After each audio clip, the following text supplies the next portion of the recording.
Assalamualaikum. Kali ini kita akan membahas tentang MIR atau Modified Internal Rate of Return. Kita akan mereview tentang konsep NPV dan IRR terlebih dahulu. Jadi pada dasarnya NPV memerlukan fungsi dari arus kas dan diskon rate untuk bisa dihitung. Nah, garis NPV ini akan bersifat melengkung terhadap titik nol cembung ke arah titik nol. Dalam bentuknya yang normal, garis NPV akan dimulai dari angka positif dan akhirnya akan menuju angka negatif. Dalam proses itulah kemudian garis NPV akan menyentuh titik nol. Disitulah kita menemukan internal rate of return. Jadi di mana return tersebut membuat NPV sama dengan 0. Inilah yang kita sebut dengan internal rate of return. Ada beberapa asumsi di sini. Pada dasarnya, arus kas yang dihasilkan itu diasumsikan akan diinvestasikan dengan imbal hasil atau reinvestment rate sebesar tingkat IRR tersebut. Nah, inilah yang kemudian dipertanyakan karena di lapangan akan sulit terjadi.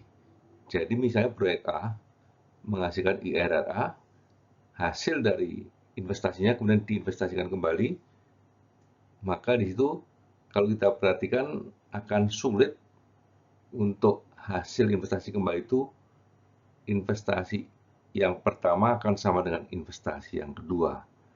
Inilah asumsi yang cukup berat di dalam internal rate of return. Kita akan melihat sejumlah istilah yang digunakan dalam penjelasan di sini. Pertama adalah WACC, Weighted Average Cost of Capital, RR atau Reinvestment Rate, IRR, Internal Rate of Return, MIRR, Modified Internal Rate of Return. WACC merupakan implikasi dari penggunaan struktur modal yang terdiri dari debt dan equity.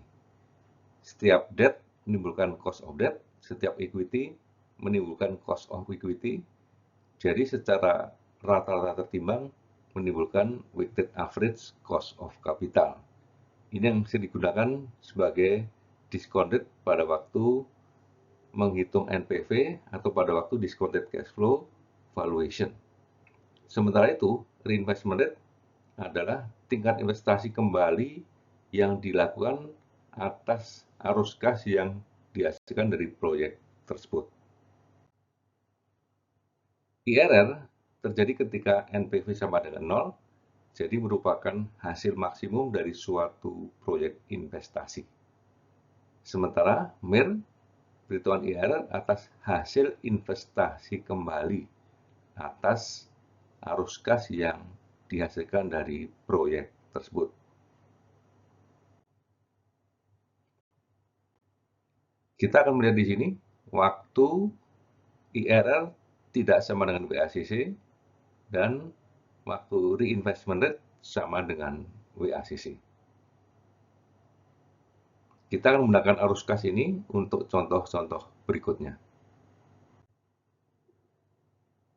Kita lihat di sini bahwa diskon rate-nya adalah 15%. Dan pada arus kas yang ada, IRR yang dihasilkan adalah 21,65%. Sementara pada WACC 15%, NPV yang dihasilkan adalah 1204. Kemudian pada modified IRR, kita akan melihat di sini bahwa reinvestment rate-nya adalah sebesar 15%, ya, yaitu sebesar VACC. Nah, pada waktu inilah kemudian MIR-nya itulah 19,4%. Jadi MIR ini kurang dari IRR yang sebelumnya, yaitu 21,65%. Dengan demikian, ketika IRR lebih dari WACC, maka kita bisa melihat bahwa MIR pada contoh ini kurang dari IRR-nya itu sendiri. Jadi IRR-nya sebesar 21,65%. Jika diinvestasikan dengan tingkat reinvestment rate sebesar WACC, maka modified IRR-nya kurang dari IRR itu sendiri. Demikian kondisi ketika IRR tidak sama dengan WACC. Baik, inilah gambar dari contoh kita yang pertama, di mana IRR tidak sama dengan WACC. Akibatnya di sini modified IRR kurang dari IRR-nya. Yang kedua adalah saat IRR sama dengan WACC. Kita gunakan contoh arus kas yang sama, tapi dengan diskon rate yang berbeda. Kali ini WACC sebagai diskon rate adalah sebesar 21,65%, menghasilkan NPV 0, sehingga disinilah terjadi internal rate of return. Sehingga dengan demikian internal rate of return 21,65%. WACC sama dengan internal rate of return. Kita akan investasikan kembali interim cash flow-nya dengan rate sebesar reinvestment rate, yaitu 21,65% atau sebesar IRR-nya tersebut. Maka dihasilkan MIR-nya adalah 21,65% sama dengan rate dari IRR. Maka pada saat IRR sama dengan WACC dan reinvestment rate sama dengan IRR, hasilnya adalah WACC sama dengan IRR, sama dengan reinvestment rate, dan sama dengan modified internal rate of return.